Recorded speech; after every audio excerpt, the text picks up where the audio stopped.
ئەم 200 ملیارە ئەمە بەشی هەرێمی کوردستان نییە لە بودجەی ساڵی 2021 بەڵکو ئەمە پێشینەیەکە وەکو پێشینەیەکی موقەتە کاتیە هەمومان دەدرێ بە هەرێمی کوردستان تا ئەو کاتێک کە ئەم وردبینەی نێوانیان تاوە دەبێت و بەشی هەرێمی کوردستان لە بودجەی ساڵ 2021 دیار دەبێت کە بڕەکەی چەندە تا ئەو کات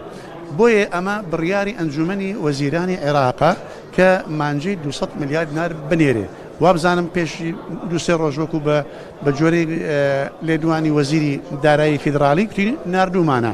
و تەمەنا دەکەین کە گەیشتی بێت هەرێمی کوردستان مانگانە دەبێت بنێر ئێمە لێرە کارمان ئەوەیە کە ئەم فشارە دروست دەکەین لەسەر وەزارەتی دارایی کە بۆ ئەم بڕیارەی ئەنجومەنی وەزیرانی فیدراالی جێبەجێ ناکەن دەبێت هەموو مانگ ئاوە ئەو فشارە بکەین و ئەو شتە بکەین بۆ ئەوەی تا ئەو 200 ملیارە بنێرێت ئەم تیمەی حکوومەتی فیدرال لەگەڵ تیمی حکوومەت هەرێمی کوردستان لە گفتوگۆدان لە مەسەلەی نەوت و لە مەسەلەی خاڵستوریەکان و لە مەسەلەی باز و گومرگ و ئەمانە تا دەگەنە کۆتا و بزانن ئەو بڕە پارەیە ئەو بڕە نەوتەی چەند هەرێمی کوردستان چۆن بە چ ڕێگایەک بیدا و ئەوان چۆن دەیدن تا ئەو کاتە دەبێت ئەو 200 ملیارە بێ